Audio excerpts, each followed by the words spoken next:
Your book was obviously read by everyone, The Four Steps to the Epiphany, and it's kind of the intellectual backbone of the lean startup movement. And it was always interesting because there's obviously a lot of important wisdom there for how Law of the Valley worked, but it always seemed to be pretty different to me than how the defense side of things worked, right? So it's kind of interesting talking to you about defense now, because in some ways Palantir was like a fat startup, as was SpaceX, as Right. was and even Anduril in some ways. So a lot of these defense things, it's like you can't quite do those things the lean startups get you. Is that how you think about it too? Are the principles still apply, or is it different? Well, what's really funny is, I of all things, I use SpaceX as an example of how you actually can build.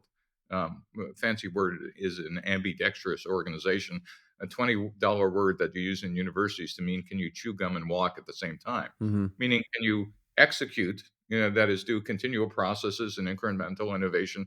At the same time, you could do crazy things in the Mm-hmm. same large organization.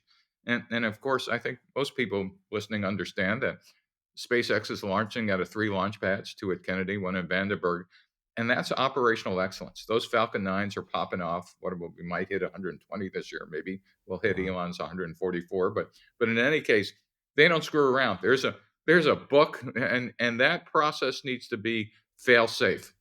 But Mm-hmm. when we look at Starship, Elon's model is we're not blowing stuff up, we're not innovating, and if we're not blowing them up fast enough, we're not innovating fast enough. Different culture, different people, different risk profiles. But the big idea is everybody understands Falcon 9 pays your salary, but Starship will pay your pension. Yep. And that innovation stuff that's at the edge will move to the core. And they're not separate organizations, even though they're connected horizontally. The learning is going back and forth. The DoD actually does some of this by hacking their own system when we create black programs. So, so if you want to beat the bureaucracy, you put it in a SCIF or a SAP program. And if you've been in some of those, they do operate with speed. Does that make sense? That is, we hack our own Yep. system. We have SOCOM. Yep. You're a startup. Where's the first place you go? You go to SOCOM, or you go to Black Program, or you go to CIA or somebody else who needs something. In some ways, SpaceX still is doing a lot of what you talked about with failing fast and everything. It's just doing it a different way. That's interesting. Yes. And so it's possible to build this in the DoD. We've done it before. That is, you need organizations that operate the core in execution, but are capable of actually creating innovation. And the problem is that at the end of the day, it's leadership. If you don't have leadership that understands the difference between execution and innovation, and I mean disruptive innovation, different clock speed, different people, and whatever, you just tend to do the same things. Mm-hmm. And who understood that? Bill Perry understood that as SecDev. Ash Carter understood that as SecDev. I would contend most of the rest were political appointees who couldn't tell you innovation from like. When we were innovating, Steve, for Palantir, we studied a lot, obviously talked to a lot of people, and there were really 2 parts, I'd say. One part was like we'd had a vision, and we're like, this is the correct answer. You need these nodes that have dynamic ontologies. They can over time they're going to allow them to talk to each other between the US, between allies, and you need to have this platform that does data integration, and you need to have the platform that does collaboration. We had all this big vision, but then there was also like every week or two we'd fly out and show people things, and we get pushed back and we'd iterate. So I guess there was like an iterative part of it, but there was also just like this like if you build it they will come like conviction we had, and we just kept pushing, and it turned out to be right, and it took many years. It seems like a different way to build a company than some of the other things in the valley, or does that relate to how you think about things as well? That's in fact, the Miss Sisyphus pushing that ball uphill. And the good news is you guys were one of the few that got it up the hill, Mm-hmm. but you were fighting against a system that wasn't designed to Yep. intake Yep. radical innovation. And Yep. the point I just made previously is we can actually get the DoD organized to do that. This Yep. goes all the way back to us getting together as a community and explaining to Congress how we should organize this, and more importantly, who should be running these things. Yep. Right? Doug Beck should not be running R&E. Heidi Shue should not be running DIU. They're different people, different processes, different clock speed. If we could get that idea through, we need both. Yep. We need to have so imagine a DoD that actually had that culture when you started Palantir. It wouldn't have taken 10 years, I would have owned more of the company by the time we got there. right? Well, right. So, so, Yeah. so, I mean, one of the things we did 6 years ago was to start a conference and to get the innovators and the senior leadership in the DoD together, called the Red Queen Conference out here at my ranch, and we're going to have it this week on Wednesday and Thursday. And so, and Amazing. here's the other part that Silicon Valley failed.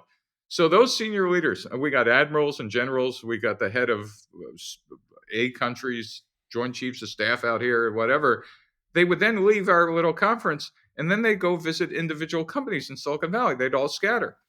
And it Mm. took me 6 years of running this before I went, why don't we invite the companies here across a set of VCs Yeah, in a set of areas? They've said, do you know there's no Silicon Valley One Defense trade show in the Valley that that's when pretty. people come out and visit, or even for the Reagan conference or something, why don't we all get together across all the portfolios and show our wares in a You know, a lot of the best ones are still in El Segundo or elsewhere in the country, but you're right, there are some important things right in the valley too to be seen. well, Yeah, so wait a yeah, minute. If at the yeah, Reagan conference, you got all those folks. Why isn't there a trade show in a building across the street? yeah. I am on the board of the library. I can't make any excuses. I'll ask him and see. No, That's no. that's fair. Listen, it took me 6 years of having all these, and then going, "Where are you guys going?" "Oh, we're going to go visit Palantir." "Oh, we're going to go see Andrew." You know what the secret answer is that the very top companies that are doing well get into those places like the rig thing anyway. Of course, Which yeah. but Yeah. what senior leadership doesn't understand where those companies fit in the ecosystem unless we expose them to the ecosystem. No, that's fair. I think that's the right thing to do. Right? Every VC wants to show them just their portfolio and baby. But I'm just pointing out that there's mutual interest of them seeing everything across the space. Why? Because Joe, think about it. If it's just Andrew, then people could go, we don't like that company, those people piss us off, or whatever. Now all of a sudden, if they say, holy cow, there's an entire ecosystem out here, and we're still buying stuff from Lockheed or who name your favorite prime for 1,000x what these in 10 years, there's a whole system to choose from. As you know, it's a tougher one because there's like a certain bar where you really have to be really, really good to be good enough. And so defense for me is different, Steve, than other areas where it's like I know every area has like lots of failures, but I feel like it's only the top 10% that are real in a lot of times in these ecosystems because you actually have to have a certain bar you pass to know how to Yeah, deploy. And then it that's actually ends up not working. And so you gotta be really careful as well not to expose them to lots of crap, I guess, is the trade-off. There's dialectic there. so we teach a class called Hacking for Defense, which Hmm. Jill Felter and I and Pete Newell Yeah. started. It's now in 60 universities. And Yeah. so a good number of our students end up trying to sell to the DODs. And the answer is I'm kind of agreeing with you, Yeah. but we could teach them how to do this. And we do. That Yeah. is not just how to get to an MVP in a demo. The DOD has more demos than anybody knows. But Yeah. what's the go to market strategy of finding the color of money? Or how do you Yeah. get a requirement written for just your stuff? Or, gee, who's the saboteur? That is, who actually Mm. has the existing contract? And do you think they're going to sit around just waiting for you to come in, et Yeah. cetera? You could teach startups this as a process because the other mistake that goes on in Silicon Valley is thinking sales to the DoD is just simply complicated enterprise sales in the commercial Oh, yeah. market. It's And I definitely laugh not. hysterically when I hear that, having done It's both. it's Um, definitely it's definitely no, that's very fair.